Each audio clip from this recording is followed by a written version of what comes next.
प्राचीन काल की बात है जब धर्म और कर्तव्य ही जीवन का सार थे। सूर्योदय के समय एक हरे भरे गांव में 5 शक्तिशाली भाई रहते थे। वे बलशाली थे, वीर थे और उनका प्रेम अटूट था। एक दिन उनके जीवन में एक दिव्य स्त्री का आगमन हुआ। उसका नाम था नलिनी। नलिनी ऐसी थी जैसे स्वयं प्रकृति ने सौंदर्य उधार लिया हो। उसकी आंखें गहरी और उसकी मुस्कान मधुर थी। परंतु नलिनी का भाग्य साधारण नहीं था। नियति ने उसे 5 भाइयों की पत्नी के रूप में चुना। गांव के विशाल वट वृक्ष के नीचे अग्नि को साक्षी मानकर नलिनी ने एक एक कर उन 5 भाइयों से विवाह किया। यह प्रेम से अधिक एक महान कर्तव्य का बंधन था, एक ऐसा वचन जिसने उनके जीवन की दिशा तय कर दी। जल्द ही इन भाइयों पर विपत्ति आई और उन्हें अपना राज्य छोड़कर वनवास के लिए घने जंगलों में भटकना पड़ा। 5 भाई धनुष और तीर लेकर जंगल के पथ पर चलते, हर पल नलिनी की रक्षा करते। महलों की रानी नलिनी ने इस कठिन समय में एक साधारण गृहिणी का जीवन अपनाया। वो सुबह उठकर अपनी साड़ी को कसकर बांधती और मिट्टी के बर्तनों में सबके लिए भोजन तैयार करती। वनवास के दिन सरल और कठिन दोनों थे। एक और जहां भाइयों का साथ था और सादगी भरा जीवन था, वहीं दूसरी ओर नलिनी को अपने सम्मान और धैर्य की कई अग्नि परीक्षाएं देनी पड़ी। लाल वस्त्रों में लिपटी उसने कई बार गहरे दुख और अपमान को सहा, लेकिन उसका संकल्प कभी नहीं टूटा। उसने हर कष्ट को अपने हाथों पर लगी उस लाल रंग की तरह धोया जो उसके संघर्ष का प्रतीक था। घोर वनवास में भी उन सब का प्रेम और एकता ही उनकी सबसे बड़ी शक्ति थी। वे एक दूसरे से विचार विमर्श करते, ध्यान लगाते और धर्म के रहस्यों को समझते थे।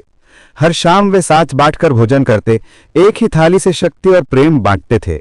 नलिनी उनकी अन्नपूर्णा थी, जिसने यह सुनिश्चित किया कि किसी भी भाई की शक्ति कम न हो।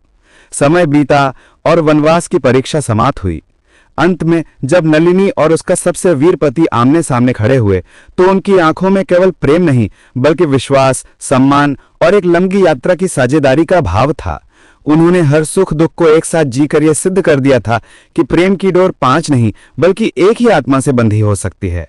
गहन वनांचल के हृदय में जहां सूरज की किरणें भी मुश्किल से पहुंचती थीं, वहां राजकुमारी वन्या का वास था। वो हरी भरी प्रकृति की तरह ही मोहक और निर्मल थीं और उनके चारों ओर 7 बलशाली युवक सप्तरक्षक हमेशा उनकी सुरक्षा में तैनात रहते थे। ये रक्षक अपनी शक्ति और अभिमान के लिए प्रसिद्ध थे। वे मानते थे कि जंगल में वन्या की रक्षा केवल उनकी भुजाओं में ही सुरक्षित है।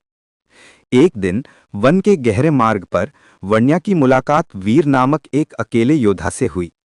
वीर अपनी सादगी और तीरंदाजी की असाधारण कला के लिए जाना जाता था। वो एक विशाल बरगद के पेड़ के नीचे अपनी कुटिया बनाकर रहता था। वन्या वीर की निडरता और विनम्रता से प्रभावित हुई, जो उनके सप्तरक्षकों के अहंकार से बिल्कुल विपरीत थीं। सप्तरक्षकों ने तुरंत वीर को अपना प्रतिद्वंदी मान लिया। उनका मुखिया, जिसकी मांसपेशियां पहाड़ जैसी थीं, वीर को अपनी शक्ति से तुच्छ समझने लगा। इसी बीच जंगल के पूर्वी छोर से क्रूर और खूंखार लुटेरों का एक समूह वनांचल में घुस आया। जब उन लुटेरों ने वन्या को अकेले देखा तो उन्होंने हमला कर दिया। सप्तरक्षकों ने वीरता से मुकाबला किया, लेकिन उनकी संगठित शक्ति और रणनीति अहंकार के कारण कमजोर पड़ गईं। संकट को भांपकर वीर धनुष लिए मैदान में आ गया। युद्ध भीषण था। अपने अभिमान में डूबे एक रक्षक ने जोश में आकर निशाना साधा, लेकिन अनजाने में ही उसका तीर वन्या को लग गया, जो अब रक्षा के बजाय पीड़ा में थी।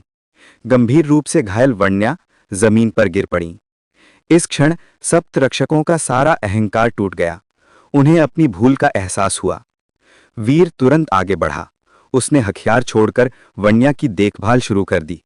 उसने जंगल की जड़ी बूटियों का ज्ञान इस्तेमाल किया और दिन रात एक करके वन्या के घाव की मरहम पट्टी की।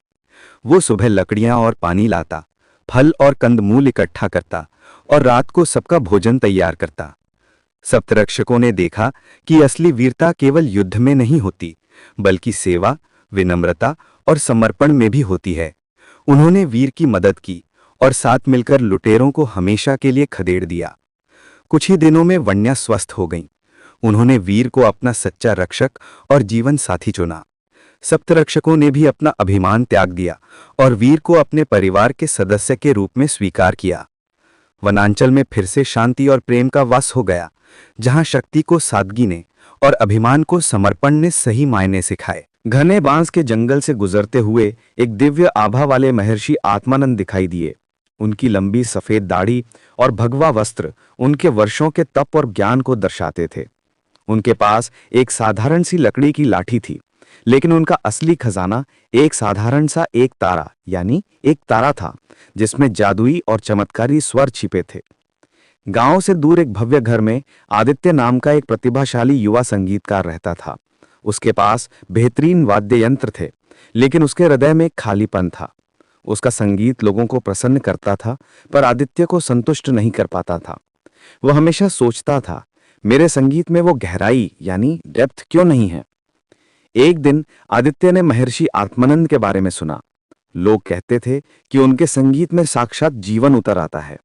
उत्सुक होकर आदित्य गांव की ओर चल पड़ा, जहां महर्षि लोगों को दर्शन दे रहे थे। जब आदित्य ने महर्षि से अपनी समस्या बताई, तो महर्षि ने मुस्कुराकर अपना साधारण एक तारा उठाया। उन्होंने उसे बजाना शुरू किया। जैसे ही महर्षि ने पहला तार छेड़ा, कमरे में एक सुनहरी चमक भर गई। वह केवल धुन नहीं थी, वह ध्यान था, वह भक्ति थी। आदित्य की आंखें आश्चर्य से फैल गईं। महर्षि ने बजाना बंद किया और कहा, पुत्र आदित्य, तुम कला को उपकरणों में खोजते हो, जबकि ये त्याग और शुद्ध हृदय में निवास करती है। सच्चा संगीत उस आत्मा से निकलता है जो भौतिक सुखों की आसक्ति के मुक्त हो। महर्षि की बात सुनकर आदित्य की आंखें खुल गईं।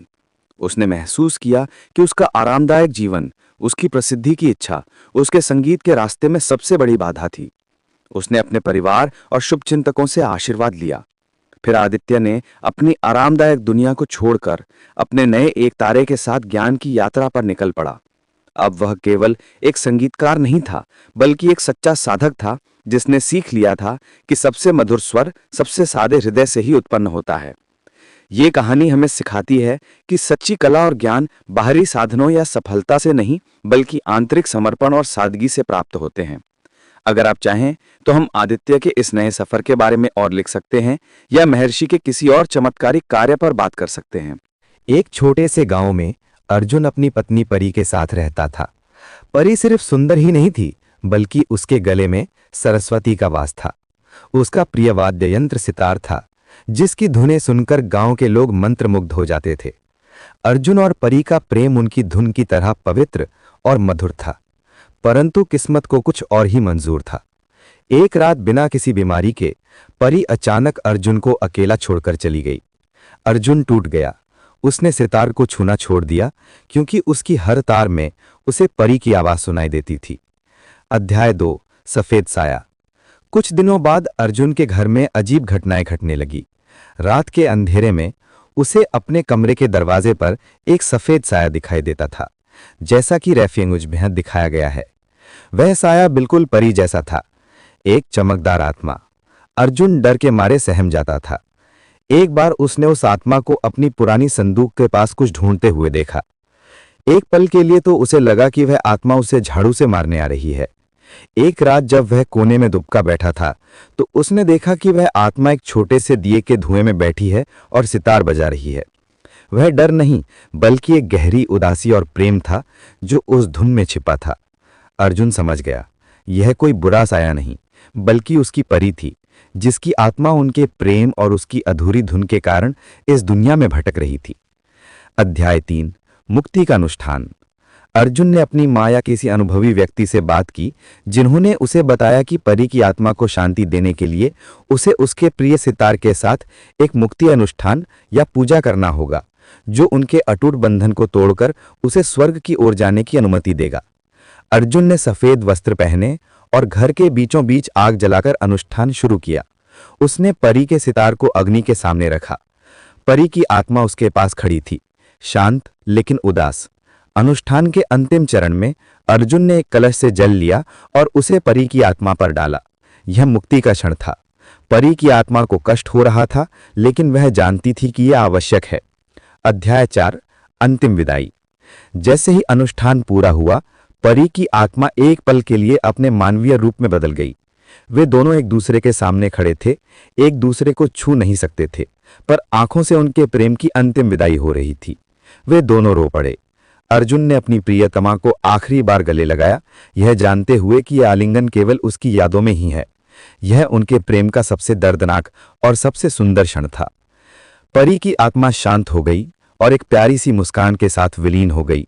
अर्जुन भले ही दुखी था, पर अब उसे पता था कि उसकी परी को शांति मिल गई है। अध्याय 5 नया दायित्व। परी की मुक्ति के बाद अर्जुन को अपने जीवन का एक नया अर्थ मिला। उसे याद आया कि उसके और भी दायित्व हैं। गांव में अन्याय और उत्पीड़न था। अब वह एक योद्धा की तरह उठा और लोगों के बीच खड़ा हुआ। अपनी पत्नी के प्रेम और बलिदान से प्रेरणा लेकर उसने लोगों को जगाया, उन्हें एकता का पाठ पढ़ाया और अपने लोगों के लिए न्याय की लड़ाई लड़ी। और इस तरह एक अधूरी प्रेम कहानी ने एक महान योद्धा को जन्म दिया, जिसने अपनी प्रियतमा की याद में हमेशा सच्चाई और न्याय की धुन बजाई। एक गांव में 6 भाई रहते थे, जो अपने बुरे कर्मों के कारण गांव और यहां तक कि आपस में भी एक दूसरे के लिए समस्या बन गए थे। उनके स्वार्थी और हानिकारक व्यवहार ने पूरे गांव को परेशान कर दिया था। एक दिन गांव के कुछ लोग मिलकर उन 6 भाइयों को पकड़कर सबके सामने लाए। भाइयों के चेहरे डर से पीले पड़ गए थे। गांव वालों ने फैसला किया कि उन्हें लाठियों से पीटा जाएगा और फिर गांव की सीमा से बाहर निकाल दिया जाएगा, ताकि वे कभी वापस ना आ सकें। भाइयों ने गिड़गिड़ाकर अपनी जान की भीख मांगी, लेकिन उनके पाप इतने बड़े थे कि किसी को भी उन पर दया नहीं आई। यहां तक कि उनकी पत्नियां भी उन्हें छोड़कर अपने मायके चली गई थीं। गांव वालों की आंखों में क्रोध की ज्वाला थी। भाइयों ने मान लिया कि आज उनका अंतिम दिन है और वे रोने लगे।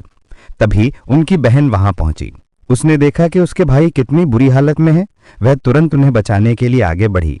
रोते हुए उसने गांव वालों से कहा, मैं जानती हूं कि मेरे भाइयों के अपराध क्षमा के योग्य नहीं हैं, लेकिन वे मेरे अपने भाई हैं। उन्हें अपनी गलती का एहसास हो गया है। वह हाथ जोड़कर बार बार गांव वालों से विनती करने लगी, कृपा करके उन्हें एक मौका दें। 6 भाइयों ने यह देखा कि जिस बहन पर उन्होंने सबसे ज्यादा अत्याचार किया था, आज वही उन्हें बचाने आई है। यह देखकर उनका दिल शर्म और पश्चाताप से भर गया। उन्होंने अपने किए गए पापों के लिए अपना सिर झुका लिया।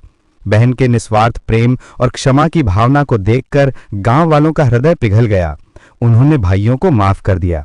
बहन ये देखकर बहुत खुश हुई कि उसके भाइयों को क्षमा मिल गई है। वह उनके पास गई। भाइयों ने रोते हुए हाथ जोड़कर उससे माफी मांगी और अपनी गलती पर पछतावा जताया। बहन ने उनके आंसू देखकर उन्हें गले लगा लिया और उन्हें माफ कर दिया।